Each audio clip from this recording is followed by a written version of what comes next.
Dari sudut pandang sains, air adalah unsur kunci kehidupan, semua sel makhluk hidup bergantung padanya, dan asal kehidupan di bumi berkaitan dengan lingkungan berair, sehingga narasi Al-Quran yang menekankan air sebagai asal makhluk hidup tampak selaras dengan prinsip ilmiah modern.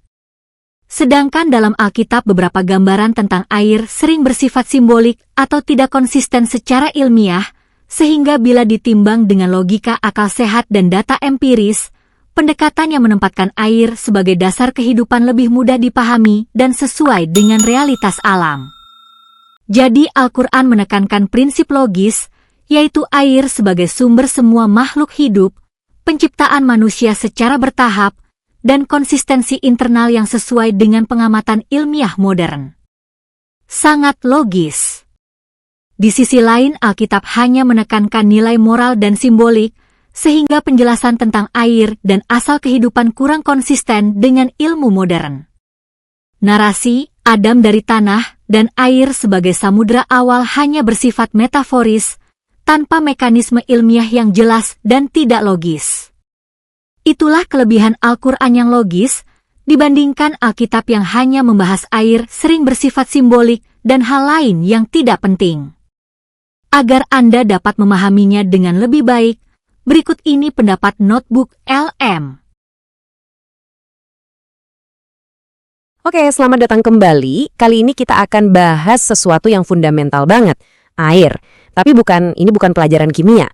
Kita akan bedah sebuah analisis yang melihat air sebagai simbol kunci di balik kisah penciptaan dalam dua kitab suci besar, Alkitab dan Al-Quran. Nah, ini dia teka-teki utamanya. Coba bayangkan, gimana bisa satu elemen yang sama, yaitu air, di satu sisi digambarkan sebagai kekacauan purba yang harus ditaklukkan, tapi di sisi lain justru jadi sumber suci dari semua kehidupan. Nah loh, kontradiksi inilah yang jadi jantung dari pembahasan kita kali ini. Yep, betul sekali. Jadi, anggap saja kita ini lagi jadi detektif. Tugas kita hari ini adalah membongkar argumen si penulis ini lapis demi lapis. Poin apa sih yang dia tonjolkan? Dan yang paling penting, dia mau bawa kita ke kesimpulan apa? Karena ini bukan cuma soal membandingkan teks ya, ini soal membandingkan dua cara pandang yang sangat berbeda terhadap alam semesta. Oke, kita mulai investigasinya.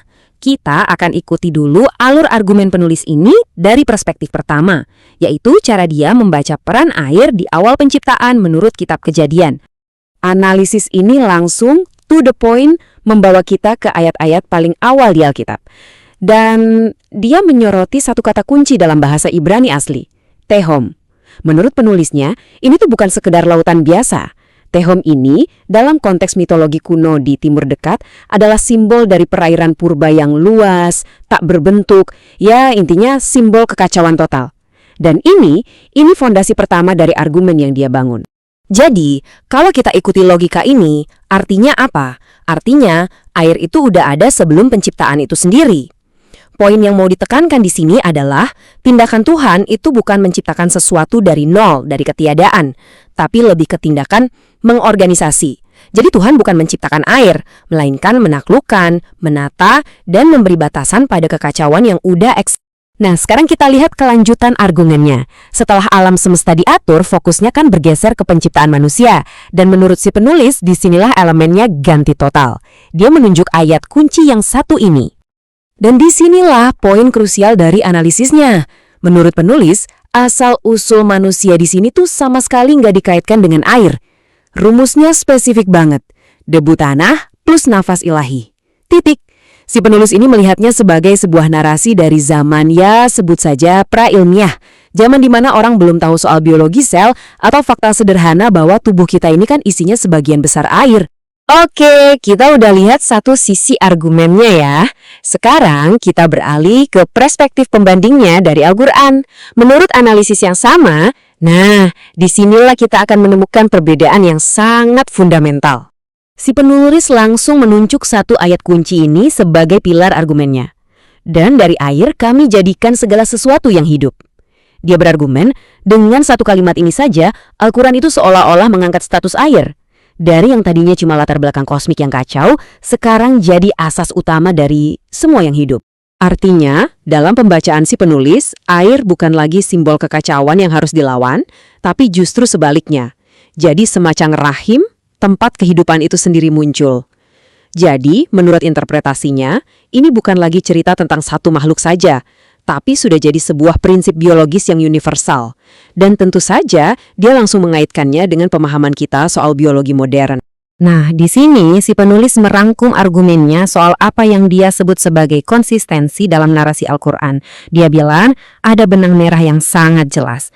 Mulai dari prinsip universal kalau semua kehidupan itu dari air, terus turun ke penciptaan manusia dari tanah liat, yaitu tanah plus air kan, sampai ke proses reproduksi manusia. Menurut dia, air itu selalu jadi elemen sentralnya, nggak ganti-ganti. Oke, kita sudah lihat kedua sisi medalinya menurut analisis ini. Sekarang, kita sampai di puncaknya, di mana kedua perspektif ini diadu langsung, dan semua argumen tadi diringkas jadi poin-poin yang, ya, cukup tajam.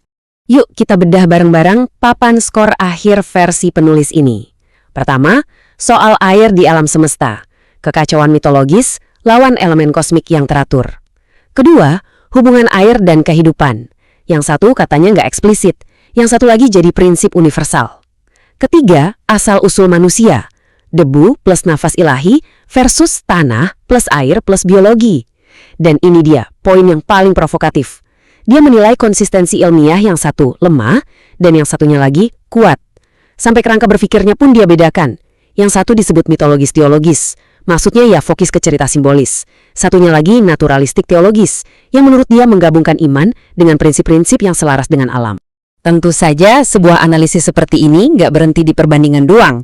Di bagian akhir argumennya itu belok tajam, menuju sebuah kesimpulan yang sangat-sangat tegas. Penting buat kita untuk lihat ini apa adanya, supaya kita paham kemana sebenarnya arah tulisan ini dari awal.